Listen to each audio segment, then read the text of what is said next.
السلام علیکم، آپ دیکھ رہے ہیں کے نیوز ایچ ڈی۔ میں ہوں حارث علی شاہ گیلانی اور میں ہوں کرن خان۔ چلتے ہیں آج کی اہم خبروں کی طرف۔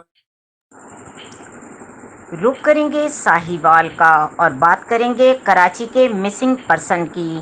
کراچی میں M Q M P I D sector کے کارکن عرفان بصارت صدیقی کو ماورائے عدالت قتل کر دیا گیا۔ عرفان بصارت کو 5 سال قبل کراچی سے گرفتار کیا گیا تھا، جس کے بعد وہ لاپتہ تھے۔ آج ان کی لاش سانگڑ کے علاقے شاہپور جاکر سے ملی۔ تشدد کے بعد قتل کی پرزور مذمت کرتے ہیں۔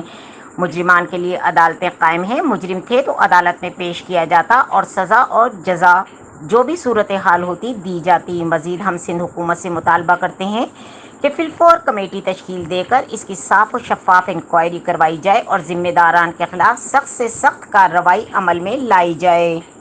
اللہ قہر نازل کرے گا۔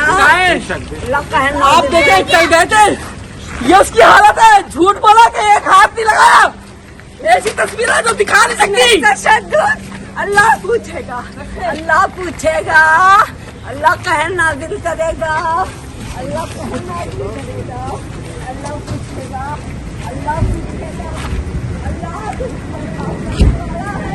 حسبنا اللہ ونعم الوکیل ونعم المولا ونعم النصير، حسبنا اللہ ونعم الوکیل ونعم المولا ونعم النصير، حسبنا اللہ ونعم الوکیل۔ میرے بھائی نے جھوٹ کیا ہوگا تو سزا ہوگی۔ ادھر لے کے ادھر جھوٹ بولنا تو سزا ہوگی۔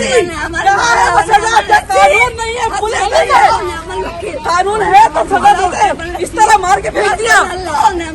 مزید خبروں اور اپڈیٹس کے لیے ہمارے ساتھ رہیے گا۔ تب تک کے لیے اپنا خیال رکھیے گا۔ اللہ حافظ۔